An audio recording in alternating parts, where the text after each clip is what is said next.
phone call from Jeff Mosley. And I assumed he knew I was out of the country and maybe wanted some African art. It was the middle of the night, so I answered the phone and he told me what was going on. And so I said, we can't let that happen. Continental Airlines was not always in Texas. Started off in El Paso, Texas. And for a short period of time, they ended up leaving. And then they made their way back to Texas and ended up here in Houston. Essentially what we're saying, as I told Mr. Mosley when he called me in the middle of the night, I like Chicago. There were no critical comments about Chicago or Illinois at this press conference. I love Chicago, particularly in the summer. In fact, when I was in South Africa, I was with a famous person from Chicago, Jesse Jackson. I told him what was going on. He made the comment that he loves Houston. He tries not to come here in the summer.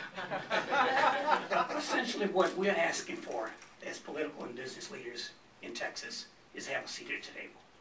It's a big state. It's a bold state. We've enjoyed a good relationship with this airline over the years. We're going to keep a good relationship with this airline.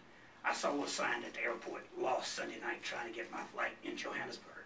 It said Continental, and I was thinking it didn't have the right logo. So I'm looking around thinking it was this Continental, but it was not. We're going to continue to fly Continental Airlines. We love United. If the merger makes sense, that's a business decision, and we can live with it. Essentially what we say to our friends in Chicago is, whatever they can come up with, the folks at these two airlines will just fold it up, put it in their pocket, show it to us. We'll match it. We realize that incentives will be a big part of this equation.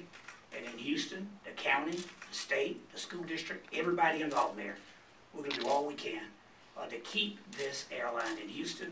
It'll be the largest airline in the world. It'll be big for us. It'll be big for Illinois. It'll be big for Chicago. It'll be big for the industry. I spoke to the Lieutenant Governor's office, and they are committed, as is the case of Governor, to come up with any resources on the state level that make sense to make it work. My colleague in the House, Representative Coleman, called the Speaker of the House on behalf of the Mayor. The Speaker of the House has committed. So in Texas, we think big, and we want the biggest airline in the world to be based right here.